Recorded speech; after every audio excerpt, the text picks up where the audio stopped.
Hey guys, as always, super prepared. I've already forgotten to get my headphones in, but I remember last time it kept cutting out. So I'm going to put my headphones in and connect those. Just let me know if you can hear me okay. If someone can just let me know that it's all right and we can get going. I hope you're all doing well and having a good day. What day is it? Tuesday. So I don't know how everyone's feeling. In the UK here, we've got currently in a lockdown. I think we've been in this now since New Year's Eve. So it's been over a month, just about a month now. And I don't know, I found this one quite tough. I found the original one last summer not too bad. Like, it was pretty fine. I think probably the weather was better and just the situation was better. But this time around, it's been pretty rough. So I don't know how everyone else has been feeling. I live on my own, so I am fortunate that my boyfriend doesn't live too far away, so I at least can see him because he's my bubble, so that's not too bad. But everything just being shut and winter and being injured personally, and I don't know, it's just been a bit of a rough one. And I know that I think when I speak to like a lot of my clients, I speak to a lot of you guys and my friends, that a lot of people are really feeling that it's pretty rough. And I know that it's kind of similar all over the world as well. It's a little bit sucky. So I hope you're all doing well. And it's great that we can do things like this and connect. And I remember last time I did one of these, it was really, really nice that everyone was just chatting. There was people from all over the world sharing their experiences. And it was just an opportunity to say hello and just to have a little bit of stimulation and a little bit of social outreach as well. So I hope you're all doing really well.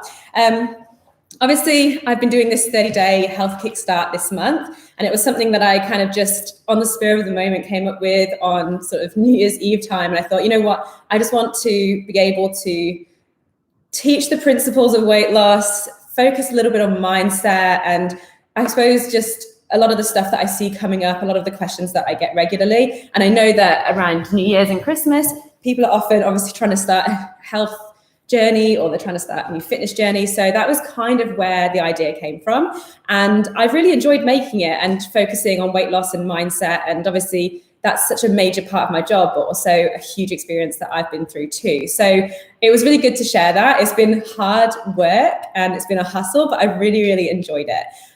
So yeah, it's good to be able to finish on a positive note and yeah, just have a good chat with you guys. So I have asked for different questions throughout the last couple of days over on Instagram and here on YouTube as well. So I've written them all down in my notebook. I've got a couple of pages.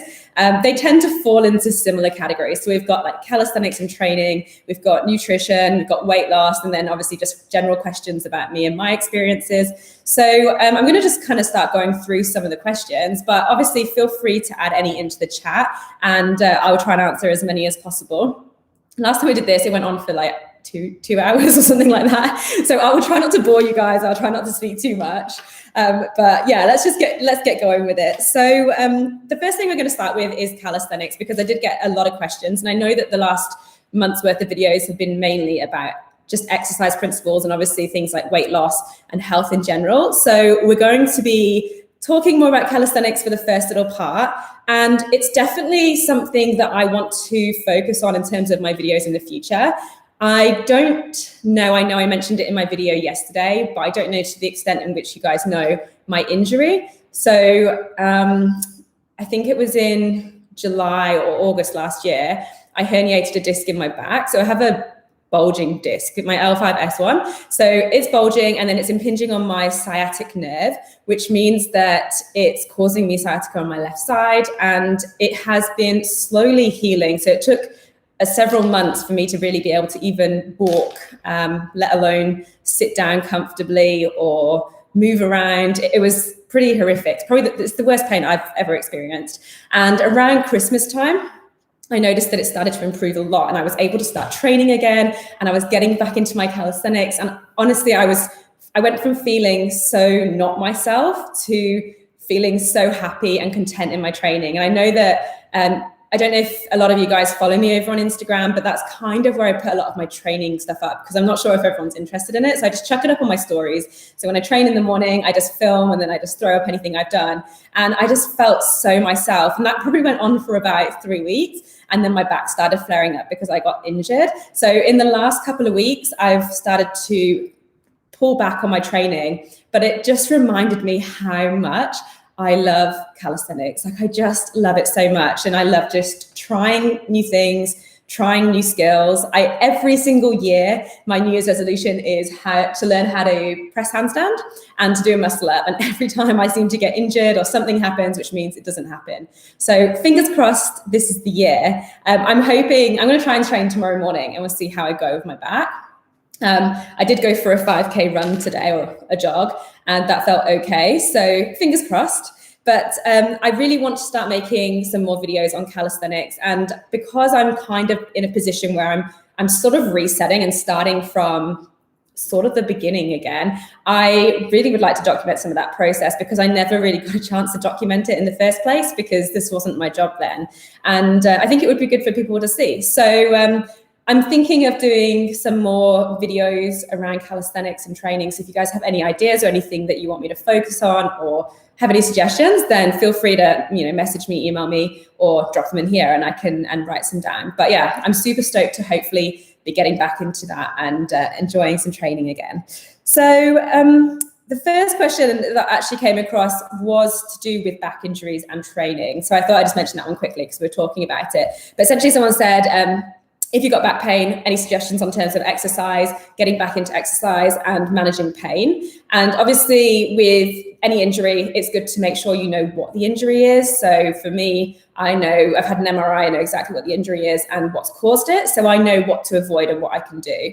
Now, in terms of pain, it's a tricky one, because you'll often get told, if it's going to cause you pain, don't do it. So if you're going to exercise or stretch and it causes pain, don't do it. But I know from my experience with my injury, everything caused pain. There was just never, even breathing was painful. So I had no choice. And also movement is good in terms of injury recovery, but obviously to a modified extent. So I got into a sort of flow where I would exercise and I would move as much as I could to a tolerance pain level, and then I would pull back. And the key thing for me was monitoring how it made my injury feel or how it made my pain feel. So if it was painful at the time, but the pain went away as soon as I stopped doing it, and the next day I felt absolutely fine, then I was okay to do that. But obviously there were certain things, for example, with my injury, back flexion, where you're leaning forwards, or spinal flexion, sorry, when you're leaning forwards is going to be a massive no-no. So I had to just avoid all of that completely. And I'm so stubborn, it took me a while to do that. But when I did start to do that, then I realized that it was helping. So I think moving a little bit is going to be important, but within reason. And I was talking to a client the other day, and her husband's a physiotherapist, and she said something really, really smart, which is using pain as a progress marker, essentially. So, pain's going to be expected if you have an injury, but making sure that you're using that to see where your tolerance lies rather than expecting there to be no pain. So that's my experience, but I'm not a doctor. So make sure that you do go and get it checked out and obviously know what you can and can't do. And then from there, you can find specific exercises. But in general, movement is always going to help you a little bit. So hopefully that answers your question a little bit. The next question we're going to talk about is, someone said, does calisthenics involve ab exercises? So yeah, definitely. I mean, all exercise, regardless of what kind of training, should involve abs. So when you're doing anything, even if you're just walking, you should always be thinking about having strong core and keeping your abs switched on. So the easiest way I like to think of it is, if someone, and you probably hear me say this all the time, but if someone was going to come punch you in the stomach, take you by surprise, and you were going to tense up, then that's kind of the feeling you want to be maintaining throughout an entire exercise. Now, that doesn't come easily. It's not going to be natural. So you'll remember it, you'll do it.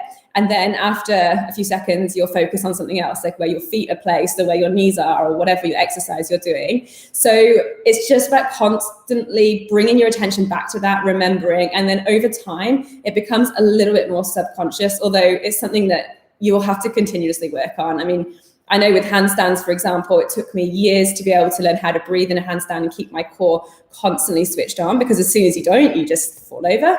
But over time, it got better. So yeah, just make sure when you're doing any exercise, you are keeping that core nice and tight. But calisthenics is going to be super important. It's the foundation of keeping your body nice and strong. So training your core when doing calisthenics is important. And then fundamental moves of calisthenics, you've got squats, pull-ups, push-ups, dips, and then you've got core, or usually like a hip hinge movement. So you'll see people doing things like L-sits on the bars or even leg raises on the floor. And those are like our fundamental exercises in calisthenics to build up the strength. So hollow body holds, fantastic exercises. Planks, fantastic exercises. Just try to execute them with the best form possible, and you will obviously reap the benefits over time. So super, super important. Someone asked me, can you do calisthenics? I can't even say the word. Can you do calisthenics at home? Yeah, totally. I started calisthenics at home, and obviously in lockdown, doing it at home, I pretty much usually train at home. I used to train in the gym when I worked at a gym, but other than that, I do all my calisthenics either in parks outdoors when it's warm enough, or I do it at home. So if you don't follow me on Instagram, you wouldn't have seen, but this is my calisthenics setup here. So I have a squat rack, which everyone always asks me where it's from. It's just from Amazon. I just looked up squat rack with pull-up bar, and I bought that one last lockdown. I've got gymnastics rings, which you don't need any equipment, but if you want equipment, rings are handy to have, some basic weights, dumbbells, some parallettes if you want to start branching out. A yoga mat is always useful, resistance bands, etc. So those are things that you can have in your home, but you can definitely learn calisthenics without having it, because you only need your body weight for push-ups, you only need your body weight for handstands, you only need your body weight to work on your core, to work on your squats, to work on your pushing movements as well. So there is a lot you can do. And then eventually, as you start to advance, you can start adding a little bit of equipment and going to parks or doing whatever you want. But that's the beauty of calisthenics. It's really just mastering your body weight and learning how to move it in different ways. So you can do anything you want to at home. And that's definitely how I started. And I just slowly started to build up the exercise equipment that I had. And it started with just a cheap pull-up bar for the door, which I think was like $12 from Kmart. It was super cheap. And some resistance bands. And I dealt with that for 3 years or something like that. And it was perfectly fine. So, and I had heaps of fun. If you scroll back, if you're on Instagram, scroll right back to when my account started. That's when I literally just had a bit of space in my house, and I was just doing anything I wanted to there, like learning pistol squats and stuff. So someone asked me, what about mental blocks for skills like handstands and stuff that I guess is a little bit scarier? This is an interesting one because I struggle with this as well. So for some reason, I never had a fear of handstands. Like when I started learning, I just started chucking myself up. And this is weird for me, but I wasn't worried about hurting myself or falling. Usually I would just fall backwards. But there is other things that I want to learn and I try and learn and I'm scared of. So again, if you follow me on Instagram, you would have seen these struggles because I document it all over there. But I have been trying to learn how to do walkovers just because they look kind of cool. And I think it would be fun to be that flexible. And I am petrified. I'm petrified of doing them. And you can see my brain like clocking over while I'm in the exercise on, I'm just going to fall to the ground, I'm just going to hurt myself. So the best thing I have done is just to slowly build up to an exercise. So try to break the movement down as much as possible in a way that you feel safe and secure. So for example, if you want to learn how to handstand, you just want to be comfortable being upside down. So you're going to start with maybe having those tucked holds. You might try to go to a pike hold. The wall is going to be a fantastic opportunity for you to feel safe because you can use that as a bit of support. So you can start building up the strength and also the courage to be upside down and just get your body used to it because it is a weird feeling. And so, for example, with the walkovers, I will put a chair against the wall and I'll pile the chair up with yoga blocks or books or whatever I have, and I will increase the height that I'm going to be kicking off. And so I feel comfortable and I'll just repeat that until I feel super, super comfortable. Then I'll take away a tiny little bit of the height. So I switch it for another book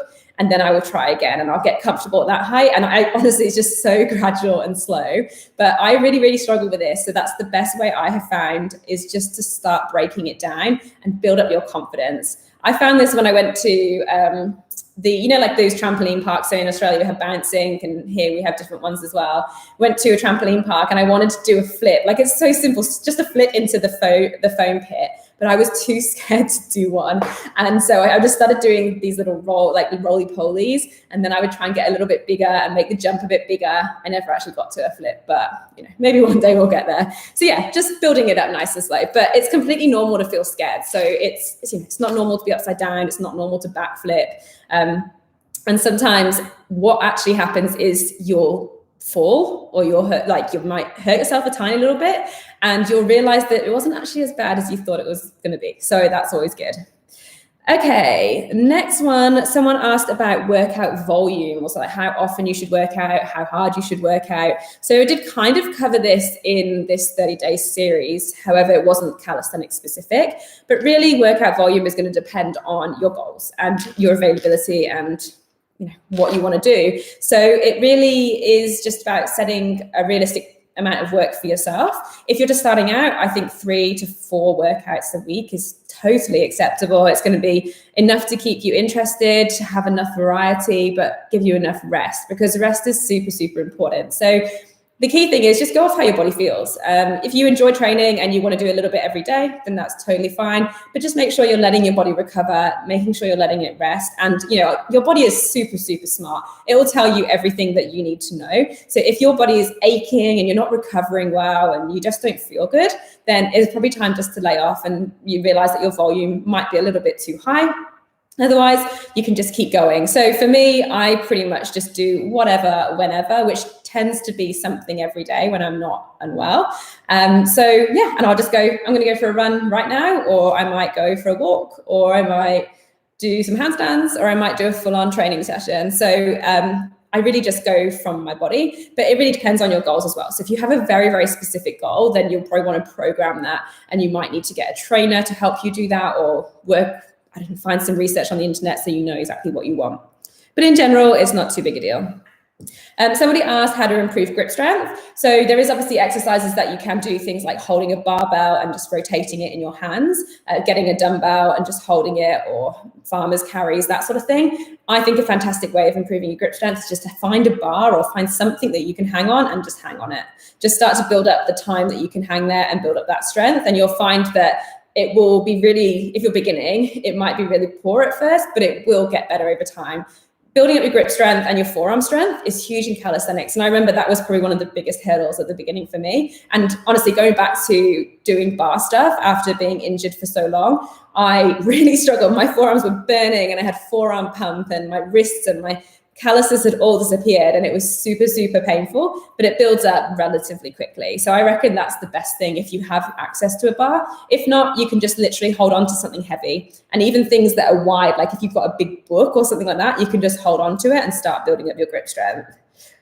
Somebody asked what my favorite handstand position is. I don't know, actually. I do quite like doing a straddle handstand because it just feels really natural, and I can sort of play around and do things like I can shift my weight from side to side.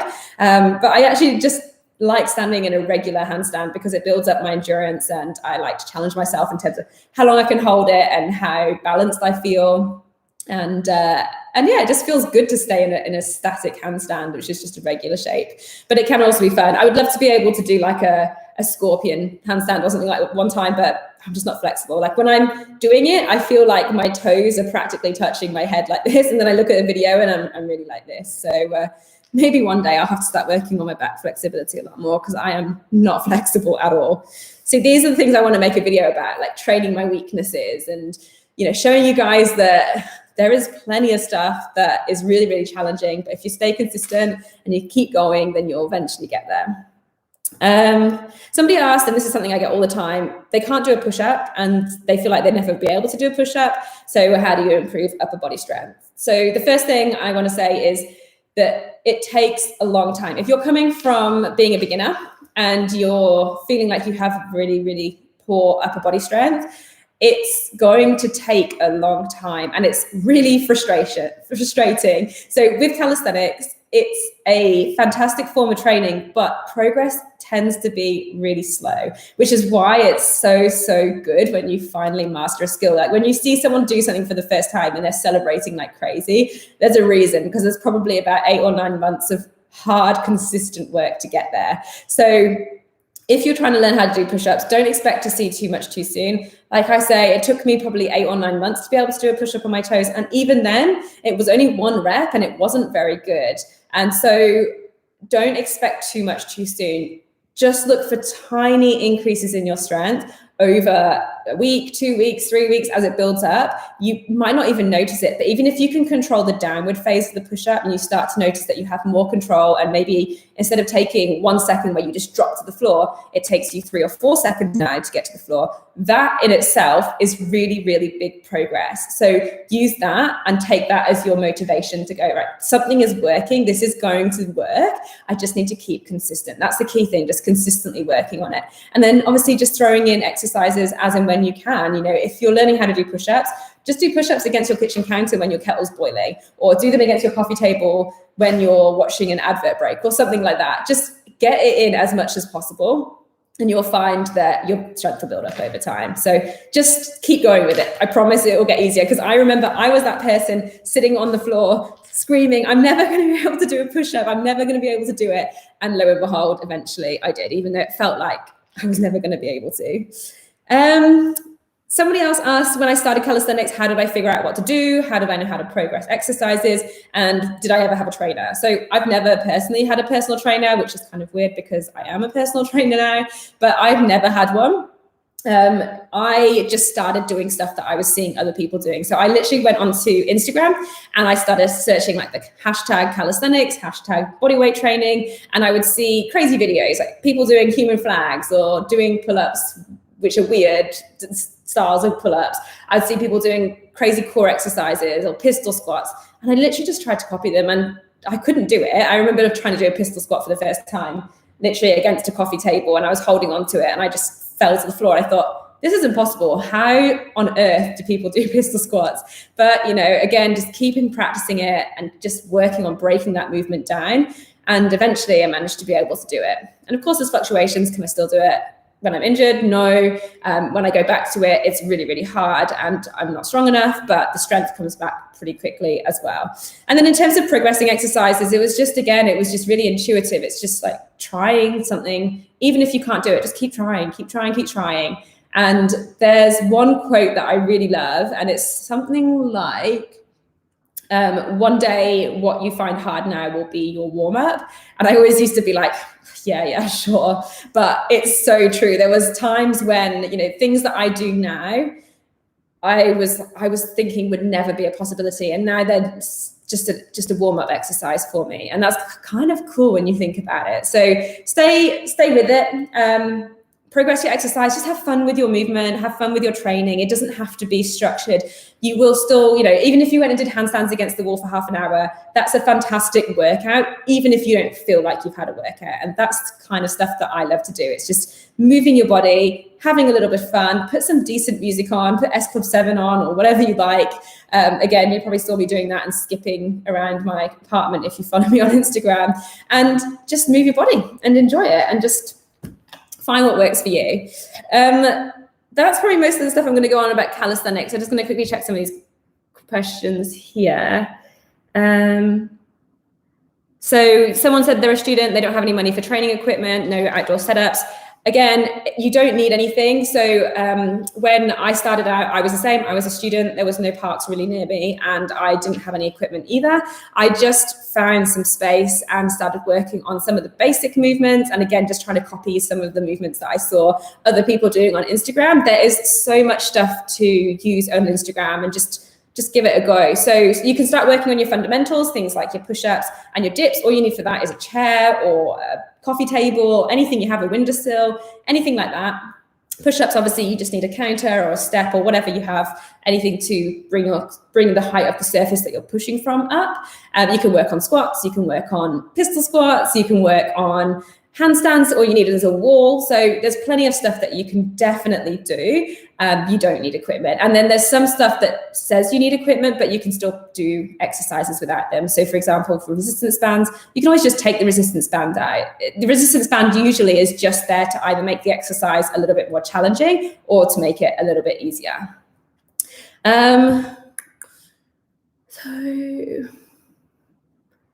Someone give me some advice about bridge. Yeah, I really need to work on it, because again, I always feel like I'm really, really close, that my hands are really close to my feet. And then I see a video and I'm like, no.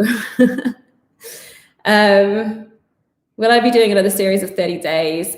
I'm not sure. This is the thing, is this is not my primary job. My primary job is being a personal trainer and a coach, and that takes up the majority of my time. So the YouTube stuff I enjoy, but it was super, super challenging for me this month to do videos every single day. And I just work on my own. It's just me. So everything in my business is me. So to do all my online coaching, to plan the videos, to film the videos, to edit the videos, to do the thumbnails, to do anything on Instagram, to answer all my normal emails, to work on some of the projects that I'm working on as well. I literally work from sometimes 5:30 in the morning till 11 or 11:30 at night, and I don't stop. So it was quite challenging, but I'm going to try a few different things with YouTube and a few different videos that I kind of wanted to try, which I mentioned earlier. And if you guys have any ideas for a 30-day series, I will consider doing one again, because I did enjoy it and I really, really liked the challenge. And my New Year's resolution this year was just to be consistent. Just anything I do it consistently. And so I'm pretty stoked that I got through 30 days. I managed to get the video up every single day, and I'm happy with the information that went up there as well. So I would like to do it, and it's a really good challenge. So if you guys have any ideas, let me know. But I'm definitely not going to be doing it in February, that's for sure. Right, let's have a look. Any more questions about calisthenics?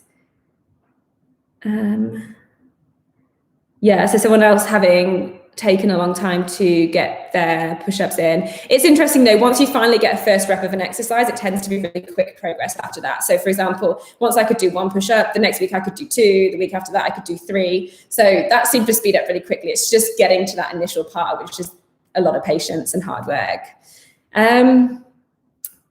Right, let's move on to weight loss questions. So I'm going to do weight loss, then I'm going to do nutrition, and then I'm going to do like a general topic. So let's do weight loss quickly. So someone asked me, why do a lot of personal trainers and fitness people say that cardio isn't ideal for weight loss?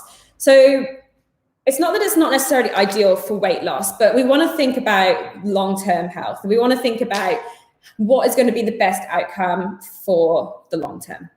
So when we think about resistance training, and I spoke about this in this 30-day series, when we think about resistance training, what we're doing there is building muscle, and that's going to increase our BMR, that's going to increase our total daily energy expenditure, and that means that we're just essentially putting ourselves, if we wanted to lose weight, for example, we're putting ourselves in a bigger deficit if we're eating in a calorie deficit, if that makes sense. So let's say that you were eating 1,800 calories a day, your TDEE was 2,000 calories a day, so you're in a 200 calorie deficit. Now, if you start to build muscle, and don't get me wrong, this doesn't take 1 or 2 days, we're talking months here, but if you start to build muscle, your TDEE will increase because muscle is more metabolically active than just having adipose tissue. So you are going to be burning more calories per day, and so therefore your deficit can be bigger. So in terms of weight loss, that's going to be beneficial. Now, also, the way that the training works is that when you do cardio, you burn calories as you're doing cardio. And then when you stop burning calories. Whereas when you do resistance training, what you're doing is causing damage to your muscles,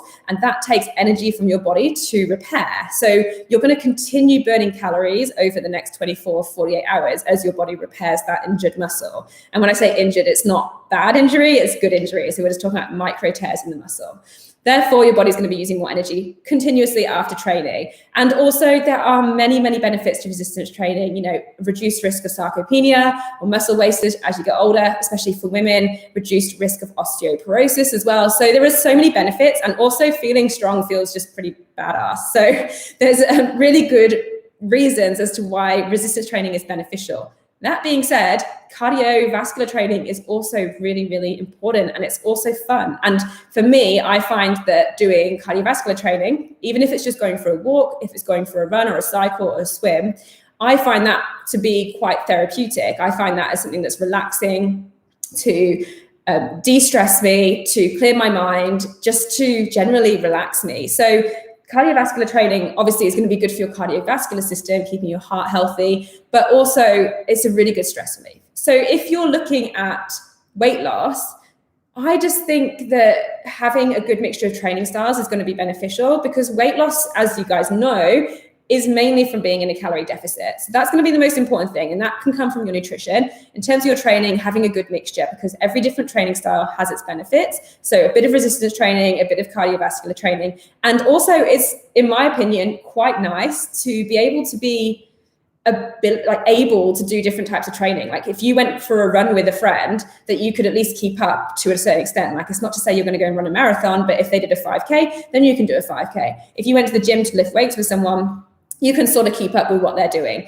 If you went to go to a gymnastics gymnasium and try and do stuff, you can do a little bit because you're flexible enough and you have enough strength. So that to me is what I think is a good mindset to have around fitness, rather than thinking of it purely as like, why is cardio good versus resistance training? Because it's not really the be all and end all. Somebody asked me about exercising with autoimmune diseases. Obviously, again, I'm not a doctor, but I do have an autoimmune disease. And from my experience, certain exercises can make it worse, but movement is important. So I always say that movement is medicine. It's going to be beneficial for your health. But when you are exercising, especially when you exercise hard, you are putting stress on your body. So you're putting your body into a stressed state. So essentially, you're going to potentially risk stressing your immune system out. And so obviously your doctor will be able to tell you more, but moving is good. Again, your body will tell you what you need to know. So if you're taking it too far, then your body will probably tell you, because you'll have a flare up or you'll notice some different symptoms coming up. I found that when I used to do HIIT training, my skin was really, really sore, really, really flared up. And then when I started to do more relaxed training, even if it was just walking and calisthenics, I noticed that it wasn't as bad. So it's really just a bit of a balancing act, but obviously it's different for everybody. How to incorporate weights into home training, and because you're scared to lose muscle. So if you have some weights at home, if you have dumbbells or something that you can lift around that's relatively heavy, then you can change certain things about your exercise to get the most out of it. So if you're used to going to the gym and lifting heavier weights and you don't have that same amount of weight at home, then yeah, it can be quite a scary and daunting idea that you will lose muscle, and potentially you will. But don't worry, it usually comes back very, very quickly when you start training again. And in the meantime, what you can do is adjust the training you can with the weights that you have to be able to get the most benefit out of it. So that's things like time under tension, reducing rest periods, increasing reps or increasing sets, and also thinking about tempo. So maybe increasing the speed. And you can also add plyometrics in as well. So there's lots of different things that you can play with to make exercise more challenging. And really what you want to do is put that muscle under as much strain as possible with the weight you have. And so there's different factors in which you can do that with. So I hope that helps answer your question. But hopefully the gyms will open up soon and you'll be absolutely fine. And anything that you have lost comes back very, very quickly. Take it from me, so you'll be fine. Somebody asked, did my weight go up when I gained muscle and started training resistance training and calisthenics from when I'd lost weight? So I have no clue. Oh, wait, I do actually, sorry. So when I lost weight, I think I got down to like 60 kilos, and then I put a weight on, and then I got into calisthenics and I lost weight initially. And that was because it was the first time I had done resistance training. And when you're new to it, your body reacts in a very different way. And year on year, it gets harder to build muscle and to lose fat. So at first, I did notice that my weight dropped quite significantly, but that's because I was building muscle. I was still eating in a slight calorie deficit, not that I was paying much attention to it. And I noticed that I lost weight. I now have absolutely no clue how much I weigh. I don't own a pair of scales. I haven't weighed myself probably in about 2 years. I still personally find that weight messes with my head a little bit. I know, I mean, it's ridiculous because I know as a personal trainer that the science behind it, I know how unreliable it is. I know all the psychology behind it, but I still personally would just rather not weigh myself, because I can put muscle on, I can measure myself and physically have smaller measurements, for example, and weigh more than if I had less muscle, but still that number plays into my mind because it's just something in the psychology of it that I just would rather ignore. So yes, if you put on muscle, you tend to weigh a little bit more if you're not like, if you start building muscle, losing a bit of fat, there is a chance that you will put on weight on the scale, but it doesn't mean you've put on size. And in terms of my experience, I've had both experiences where I've put on quite a lot of muscle and I have gained weight, and then I have put on muscle, but I've also lost weight. And so it's really not a very good way of measuring it. So just be aware of it. But you'll see these things on Instagram all the time where people go, oh, this was me at 64 kilos, and then this is me at 70 kilos, and they look like usually stereotypically better in the second photo where they weigh more because they've put on muscle and they've lost fat. So it's totally normal. Somebody asked, how effective is bodyweight strength training for weight loss? Kind of what we touched on before, but weight loss comes from a calorie deficit, which obviously nutrition is going to be your main focus. In terms of burning calories, we've spoken about resistance training, and body weight is a form of resistance training. So it's going to be beneficial, and there's loads of other benefits. Plus it's pretty fun as well. So it's always beneficial just to do something that you enjoy in terms of exercise, and then let your nutrition be sort of the main reason, the main way of sort of being in a calorie deficit, so you lose weight. If I could get my words out. All right, guys, I'm gonna have a sip of my coffee. I don't know if it's very smart to be drinking coffee at 7:30, but I'm just having a look through some of these questions. We'll talk about nutrition in a second, so I'll go through those questions. Did you ever have a time when you couldn't find any motivation? I was in the gym and it was going well, but now we're in lockdown and I've lost all progress. Yeah, I mean, it happens all the time for me personally. Like I said in my video yesterday, and I've mentioned already today, the injury that I've had has been it's really challenged my motivation. And please do not ever think that I'm motivated all the time, because I'm not motivated all the time. I wake up plenty of days, probably more days than not, and feel bleh, like absolutely nothing. And it's those days, I think sometimes I have a really good approach to it, and some days I really struggle with my approach to it. But essentially, you just have to be kind to yourself. I had one of these days today. I woke up, I knew that I had a bit of the morning free. I went for a 5K walk, felt fine, came back, and I was just in such a funk. I was like, I want to train, but my back's a little bit sore. I don't know what to do. It's cold outside. And I was just like, you know what? I'm just going to go for another walk. And I ended up running, and I did 5K, and I came back and I felt better for it. But I didn't put any expectation on myself. So that's something that I think is important, is just to try and be kinder to yourself. Try to have less expectations. There is going to be swings in motivation. Motivation is not consistent. It's not going to be there all the time.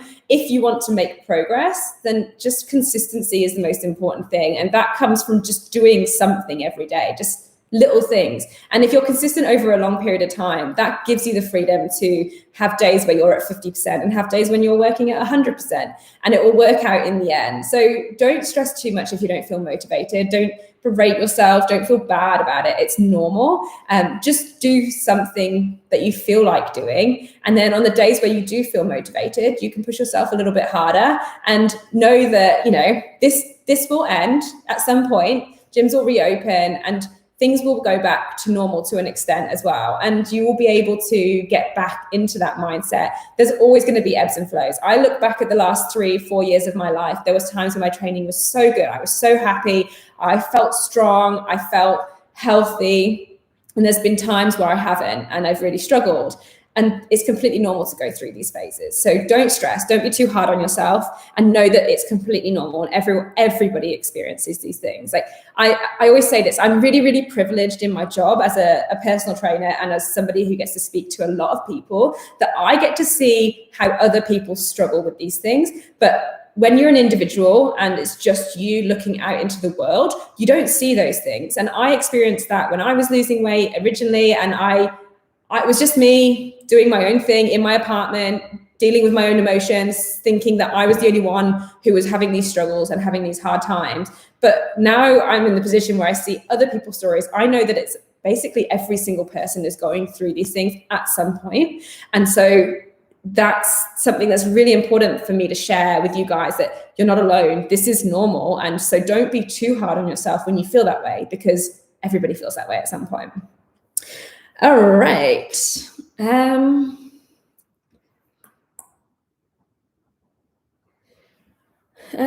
Is calisthenics generally suitable for people with mild scoliosis?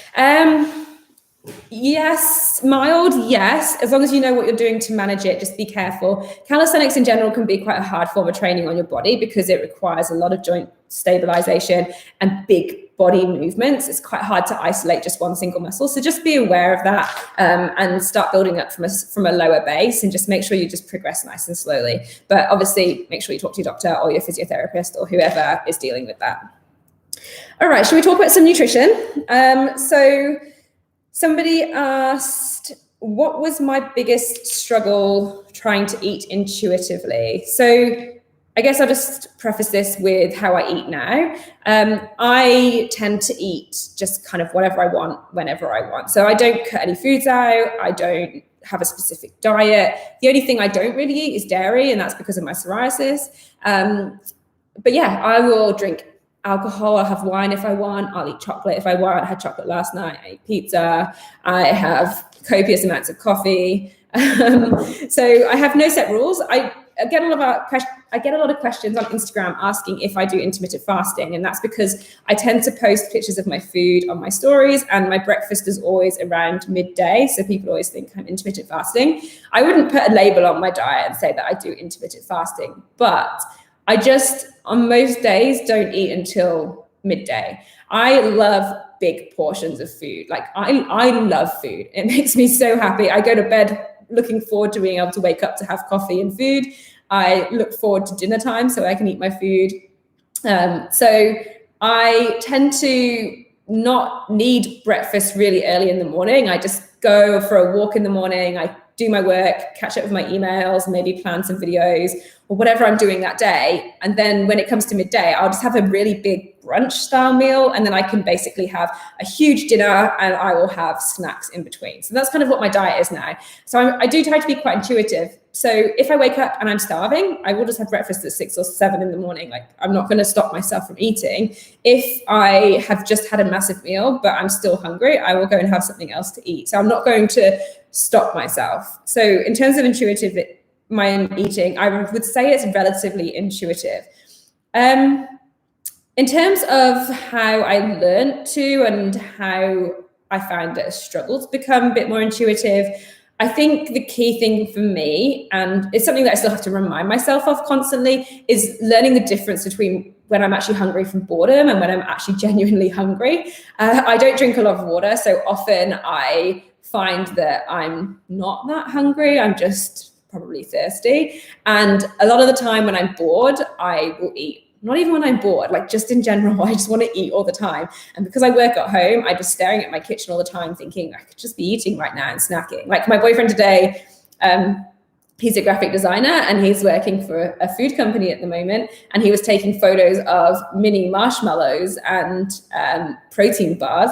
And he left the mini marshmallows on the side, and literally I probably went back to that packet like 10 times in half an hour to go and get some more mini marshmallows. They're literally just fluff. They don't even taste of anything, but I couldn't stop myself. So I find that I am a massive boredom eater, and I just like to snack and to graze and just generally eat all the time. So that for me is probably my biggest challenge and the biggest struggle that I have had. But again, I don't berate myself too much for it. I know when I'm eating more than I need to, and I know when I'm eating too little. So I can tell from my body that where I'm at. And so that's fine for me. And I find if I'm trying to be intuitive, that's the key thing for me, is just thinking, right, how do I feel right now? Do I feel sluggish? Do I feel tired? Do I feel like I'm not recovering well? Like I mentioned this I think on Instagram, but because I've been injured, I was quite unwell for the last 2 weeks as well. So apart from my injury, I was not very well. And all I wanted to eat, literally all I wanted to eat was bread. So it was like bagels, cereal, porridge, potatoes, like just carbohydrates. I didn't want anything exciting. And my body just felt awful from having such a lack of nutrients and variety, because I have quite a lot of veggies and color. And my skin went insanely crazy. We'll talk about that later. But I mean, it doesn't look too bad now. But if you'd seen it I don't even know how it didn't even show up that much on the videos that I've been filming, because it's been so bad. But my psoriasis flared up, I had dermatitis come up. Obviously my eye has gone a bit insane, but that's not from my food. And I just felt really tired. So I knew that I have to try and start incorporating some more veggies, some more color, some more variety in my diet. And for me, that's the key to intuitive eating, from my perspective at least anyway. But I don't like the idea of cutting anything out. I don't think that's good, and restricting. And there is a question about that later, so I won't go into too much detail now. Sorry, someone just asked, will this live be saved? Yeah, I always save them. So if you can't make it, then it will be up. I think by tomorrow morning it should be up. Somebody asked this is the one about restricting I was going to talk about. So someone asked, how do you curb cravings? Key example, the mini marshmallows or the bagels that are sitting half eaten in my cupboard. I think the best way to curb cravings is not to see these foods as like a food that you shouldn't go to, and to allow room in your food and your day for that food. For example, let's say at dinner you really crave ice cream afterwards. Have ice cream, just make an allowance for it and just have a little bit less, or find, if you're on a diet, a lower calorie option of that ice cream, or find an alternative. For me, like I really crave things like something a little bit sweet after dinner, so chocolate or just something sweet. And so I will tend to buy like jelly, those 10-calorie jelly things, just have them in the fridge, and that kind of curbs that craving. Or I will buy chocolate. I just won't eat the whole bar, or I'll just have half of it. Or maybe I'll have the whole thing, but if I'm going to have the whole thing, I'll just be aware of what I've eaten further on earlier in the day. So I think the key to curbing cravings is just not to see these foods as bad, and to be able to not restrict them from your diet. Because when you start to restrict, that is when you start to crave things really bad. I'm just trying to think of an example in my head, but like for me, I crave coffee, and I end up just always giving into it. And that's probably I'm trying to relate it to something that I do. That's probably like my biggest downfall, is I can't not have coffee. So what I do is I just make sure that I'm having the best version of coffee I can most of the time. So like sometimes I'll have a coconut milk latte, but most of the time I'll just have a black coffee with a little bit of coconut milk in it, or a little bit of almond milk or something like that. So I'm just making a slightly better option out of what I want. Cool. So someone asked, did I ever feel like food was a burden? Or this was quite a long question, so I thought I would just read it off my phone. Someone said, do you ever have to get over that hurdle of food being a burden, always having to think about and plan it, being hungry, having to cook and clean away everything, it affecting your moods? And if so, how did you come to peace with it and not think of it as a negative topic? So a lot of things in that question, but I don't think food ever becomes something that you don't think about. I rarely meet people, there is a few people I've met, but there's not that many who are just like, I don't really care about food. I don't think about it. I don't have any interest in it. I don't enjoy it. They just don't have any sort of emotional attachment to food at all. I am not one of those people. I love food. I don't want to restrict food. I don't want to cut foods out, all these things. So there's definitely going to be ebbs and flows when it feels like it's a burden, when you have a certain goal that you're trying to work towards, and there's going to be times where you're completely on top of it and you feel like you've got complete control. So these things are always going to flow. And, that's from before I lost weight, while losing weight, after losing weight, right up until today. Like sometimes there's days where I feel like I'm super on top of it. And then sometimes there's times where I just don't even care and I just feel negative towards it. And I do feel like it's a burden. Again, these things are normal. So there is techniques that you can use to make it as easy as possible, but that's going to be completely individual to every single person. So if some people love meal prepping, they just love having everything sorted. They can just reach into their fridge or their freezer, grab out something that's already pre-portioned, and they're happy with that. Whereas I am kind of one of those people, I just like to decide on the day at the time what I want, which is usually like a bagel with avocado. And, same with snacks. Like I just want to be able to reach in and just grab anything. And so it's about finding the best thing that's going to work for you. So meal prepping is a fantastic one. Obviously, you can just organize your meal and plan out your week. There's things like that. You can just go for, some people like to have the same meal day in, day out. And I'm kind of like that sometimes as well, whereas I'll have the same breakfast every single day because I just love it so much. Like I had the same dinner 5 nights in a row this week. It was like chicken salad with Mexican rice and with sweet corn on the cob.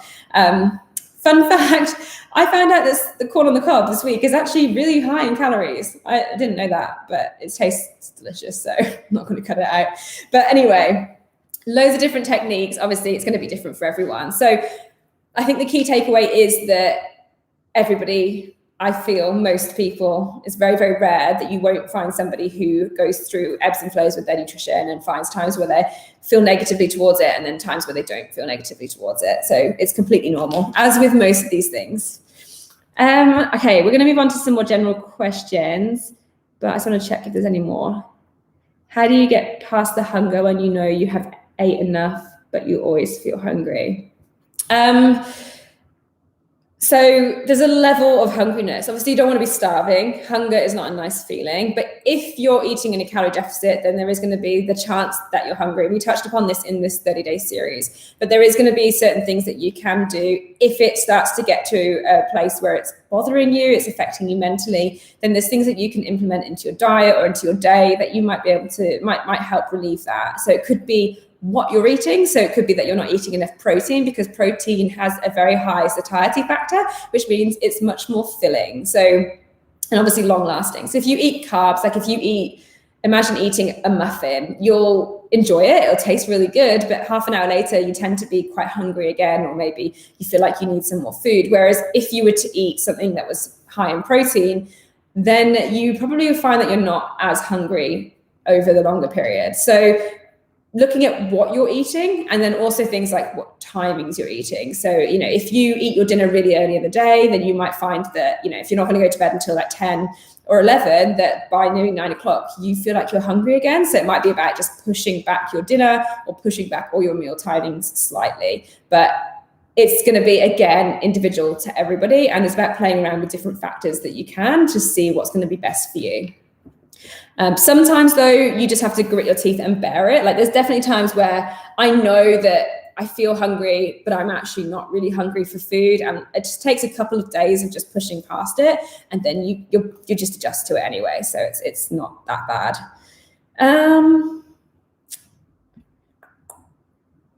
Okay, I think that was, did I miss anything? I don't think so. Okay, cool. Let's move on to some general questions. So somebody asked, after losing weight, did I notice an improvement in cellulite if I had any? So cellulite is normal, like it's just one of those things that's there, and losing weight actually doesn't necessarily make it better. In fact, I personally feel like it made it appear more obviously. What I have found for me helps the most is making sure I'm hydrated. So when I'm not hydrated, it's really, really obvious. And then when I am hydrated, it's not as bad. So being hydrated has helped me a lot. This is just my personal experience. And then resistance training. So making sure I build some muscle, it doesn't look as obvious. Whereas if I don't train for a little while, it tends to be more obvious. Those are the two things. Also fake tan. If you like fake tanning, then that always helps as well. But at the end of the day, cellulite's normal. It's one of those things that's just there. It's just part of us, and it's nothing to be afraid of. And I don't want people to get into this mindset of, I don't want to lose weight because I'm going to have saggy boobs, or I'm going to have loose skin, or I'm going to have more obvious cellulite, or whatever it might be, or stretch marks. Because, there's definitely always a trade-off between things. And yes, I have some loose skin. I've shown you guys this before. I've put posts up on Instagram about it.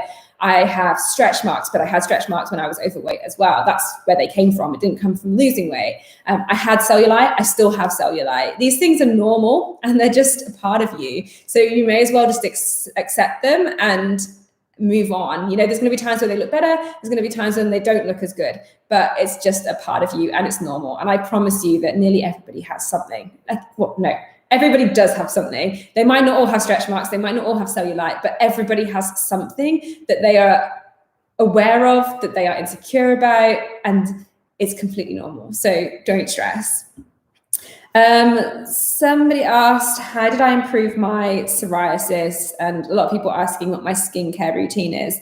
So I'm going to disappoint you guys with this one, because I am probably the worst. I'm the worst when it comes to things like skincare, hair care, makeup, looking after myself in that way, like trying to be glamorous, anything like that. Like I literally live in exercise gear or track pants. I haven't had my hair cut in over a year. I think it's been a lot longer than a year. I don't do any skincare. So, I mean, that sounds really bad.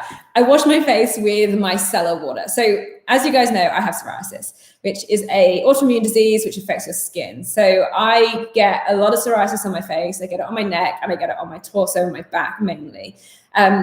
Now, for a long time, it's been quite well managed, and I have made a whole video on that. So I'm not going to go too much detail.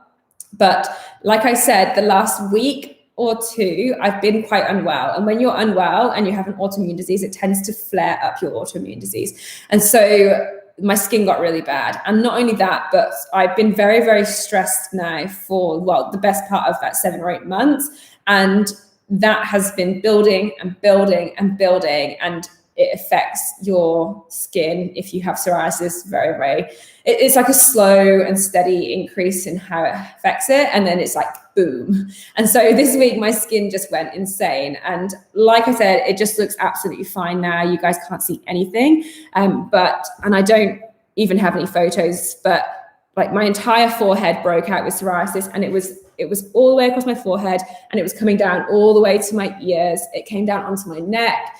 And then my nose here, if you've seen my psoriasis video, you would have seen that I had perifacial dermatitis like 2019, and that was caused by steroid creams, but it's always kind of like in the background, and it started to flare up really bad. So I started getting all this red around my nose. So if you look back at some of the videos that I filmed in the last couple of weeks, you'll probably notice, if you look for it, that there's a bit of redness there. For some reason, these things just don't show up on camera that obviously. So I don't know why that is. Probably very fortunate for you guys. But yeah, my skin has been super, super bad. And like, obviously my eyes a bit bloodshot at the moment. With my skincare, I just try not to put makeup on. I do wear a little bit of makeup, but I don't wear foundation or anything like that. So I just do like eyebrow pencil, maybe. I do a bit of mascara and tiny bit of concealer, and at most some bronzer. And that is it. I never fully put foundation on my face and like put loads of makeup on, because my skin just cannot handle it. So at the end of the day, a bit of micellar water, that is it. No moisturizer, no creams, no serums, no oils, nothing. I put nothing on my face because I'm so petrified of it going wrong, because I can put something on and it could start burning my skin. It's so sensitive. If I put anything on, Vaseline, because when I had my perifacial dermatitis, they told me that I could only put Vaseline on my face. And so that's the only thing I put on there. I actually don't even put makeup on my nose. Like, I'm just too scared. So skincare, that is it. Don't do anything else. And then in terms of my psoriasis, how did I improve my psoriasis? That video I made was really long because I was going through the history of it. So I'll do a really, really quick summary. Essentially, I stopped using steroid creams. Again, please refer to a dermatologist or your doctor. But if you watch that video, I go into a lot more detail. I stopped using steroid creams. I very, very rarely use steroid creams, and I never put them on my face anymore. I changed my diet, and it took months and months and months. It took me years to change. I tried loads of different diets. And essentially what I found was that dairy was a huge trigger for my psoriasis. Like, for example, now if I went and got some cheese and I took a bite of cheese, my skin would be red and itchy pretty much within about 10 minutes. If I went and got some like cream cheese dip or something, my skin would be so itchy and painful. So I can't have dairy. Coffee, if I have too much of it, it just starts to itch. Alcohol is a big one. So if I start drinking, let's say 1 or 2 glasses of wine a night, and I had that like 3 nights in a row, I would notice that especially on my face, skin would start to flare up. But the key thing, one massive thing other than diet, was stress. So stress for me has been one of the biggest triggers. I went through a period of my life where I was very, very stressed. And again, I talk about this in the video. So if you're interested or you have psoriasis, go check that out. But I found that when I removed that stress from my life and I started to become happier and more content and doing stuff that I enjoyed, I found that very quickly my skin started to clear up, and I had much better control of it as well. So I have a huge feeling that lifestyle factors have contributed to being able to control. My psoriasis is not cured. It will not be cured. I don't believe it will ever go into remission, because I just don't think it will. But I feel like I have more control of it. And if I start to see it flare up, like it has in the last few days, I always can I can attribute that to something that I have done, whether that be, okay, I've been super stressed, or I spent the evening crying, or I ate some dairy, or I had too much alcohol, not enough water, or I had too much coffee, or whatever it might be. I can always attribute it to something that I have done, and I can then change it. It just takes a little while for it to start to improve after that's happened. So yeah, I mean, it's a bit of a rubbish thing to have psoriasis, but that being said, I spoke about this in the video, it's given me a huge level of empathy for people who have chronic illnesses, who have autoimmune diseases, and I live a healthier life and I manage my stress better than if I didn't have psoriasis. So it's a blessing in disguise, I think. Okay, next question. Somebody's asked how to stop tracking. How do you stop tracking calories, or how do you stop sort of mentally tracking calories? This is the thing with tracking, is like some people it works really well and some people it doesn't. Some people do it for a while and they find it very hard to break away from. In terms of like with clients or from my experience, it's something that you can, again, there's loads of different ways you can do it, and some are going to work for some people, some aren't going to work for some people. But if you have been tracking and you're trying to get away from that, there is certain techniques you can do. You can stop tracking a certain meal. So you could just start tracking your lunch and your dinner and not worrying about your breakfast. Or you could just go to tracking 4 days a week rather than 7. Or you could just cut the weekends out and just track on Monday to Friday. And slowly but surely, you'll build up that confidence that you are going to be okay without having to check the numbers all the time, check your macros, check your calories. So you can use different techniques just to build up your confidence. Another thing that I get a lot is I've been dieting, I've reached my goal weight, I've reached where I'm happy, and now I'm scared to start eating more. And I think the key thing is you just need to do it. You need to bite the bullet and you just need to do it. And nothing awful. If you have lost weight, you will know that nothing happens easily. Nothing's going to happen overnight. And the same goes for putting weight on. You're not just going to suddenly gain a ton of weight overnight just because you ate 300 calories more than you did the day before. And so you can very easily, if you tune into what your body's doing and how it's reacting, easily manage what's going on. And so you don't need to stress too much about the numbers. You don't need to stress that everything's going to go wrong, because everything takes time and nothing bad is going to happen. So you can slowly build up the normality of not having to track, and build up your confidence in knowing that everything will be fine if you don't track all the time. So those are probably going to be the best solutions, I would say. I also got a lot of questions about how many languages I speak, like people asking, do you speak this language or that language, or how many languages do you speak? Unfortunately, I only speak one, which is English, and I don't speak that very well half the time. I did do French in school for 5 years. Yeah, I did GCSE French and I got a B, but I don't remember anything other than my French oral examination. And it's completely irrelevant to my life now what I was talking about. And I can understand a bit of German, but I lived in Germany for a while, but I can't speak it, unfortunately. Like, ein bisschen Deutsch, that's all. I would love to be able to speak another language, but I just haven't done it yet. So maybe one day I would love to learn how to speak another language. I always think it's really cool when someone's like multilingual. I think that's like that's pretty awesome. So yeah. I had someone ask me, so going back to psoriasis, someone asked, how did my psoriasis react to the sun and like when I lived in Australia? So if you have psoriasis, you'll know that the sun tends to be good. Sun exposure tends to be quite good for your skin to an extent. So if you can get 10 minutes of vitamin D and sunshine every single day, then it's really beneficial. So I did find that when my skin was exposed to the sun, it was better. But that being said, there was a limit. So if I was out in the sun for too long, then it would just burn and I would be in pain. And overall, my skin was horrific when I was in Australia because I was so stressed out. And when I moved back to England, I obviously changed my job, and I speak about this in that psoriasis video. I changed my job and my lifestyle changed, and my skin became a lot better, but it's freezing outside and barely see the sun. So yes, the sun has helped to an extent, but I find that it doesn't matter if my skin is exposed to the sun. If I'm stressed or if I'm sad or if I'm busy and I'm not getting enough sleep and I'm not rest and I'm not eating well, it's irrelevant. It's not. So it will help if everything else is good, but the other variables have been far more important to making sure my skin is better.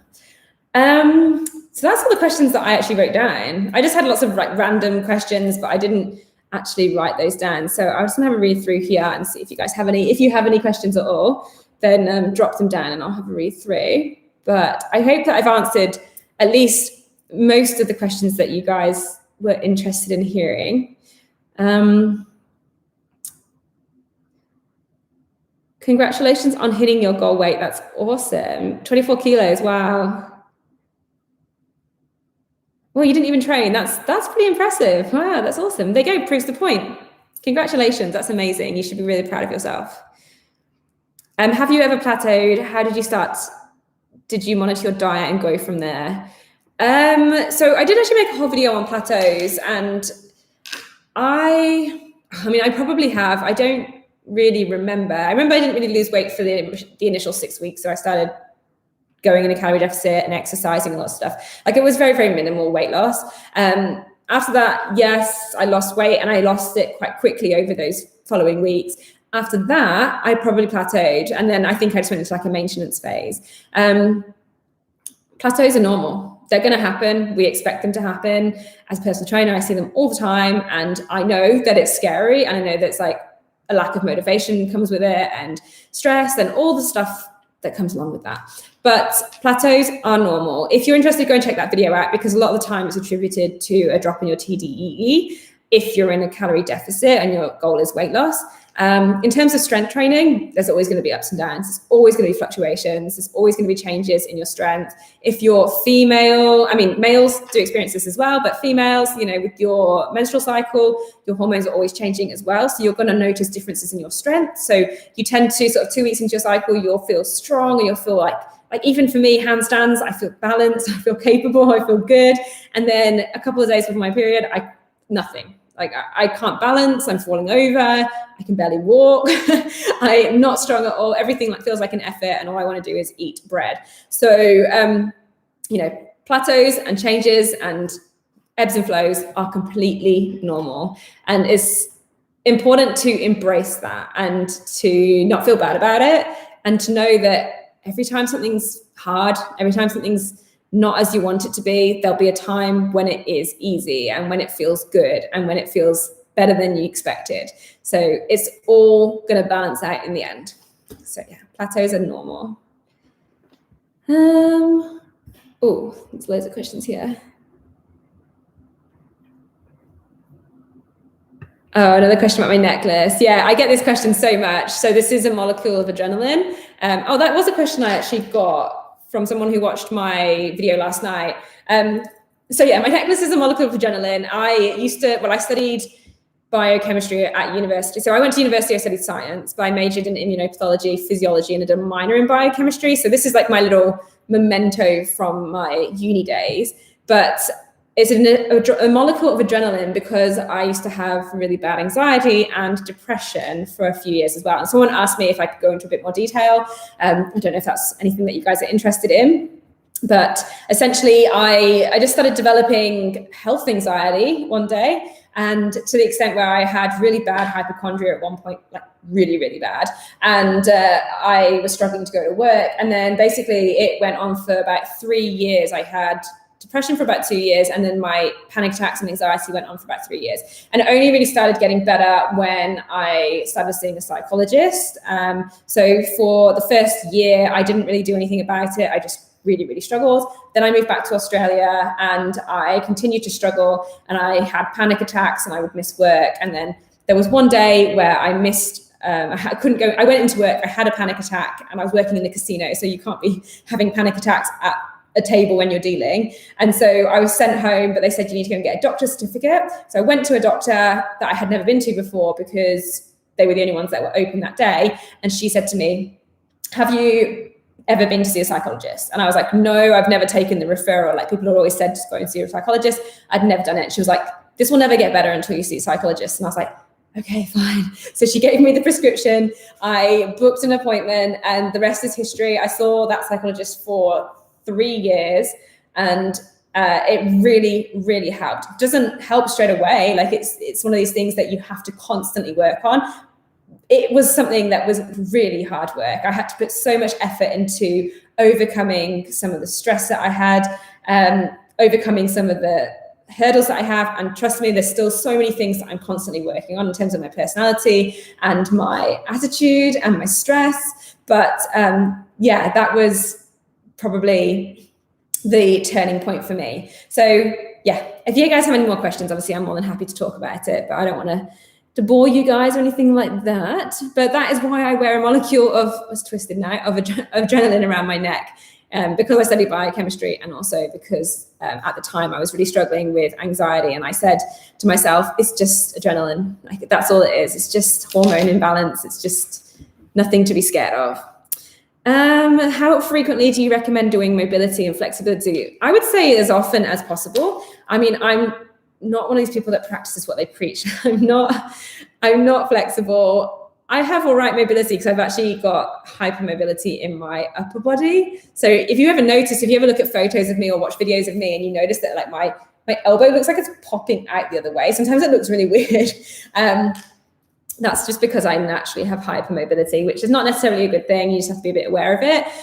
But if you can, I would try and do it as much as possible because it's going to be beneficial. Just like being strong and being healthy, that is rolled into it. Mobility and flexibility is really important. Any tips to improve self-confidence when working out whilst not at my goal weight? I find that anxiety and fear of judgment is a huge barrier in my fitness journey. Yeah, it's a tough one. Let me think. In terms of if you were training in a gym, I can think of loads of different things that you can do. In terms of training outdoors, then obviously it's going to be a little bit harder. So let's just separate these into a few different categories. If you're going to train in a gym, firstly, I know how you feel. I didn't even step foot in a gym for years I didn't even step foot in the gym a couple of months into my calisthenics journey, and I had already lost the weight and had been doing some sort of fitness for years at that point. So I was nervous. I still get nervous going into a gym, and it's my job. I honestly, it's an anxiety-inducing place. So don't be worried that you feel nervous going into these places, because they can be really daunting, especially when you're going into somewhere for the first time. You don't know how the equipment works. And I'm a personal trainer. I've worked in gyms.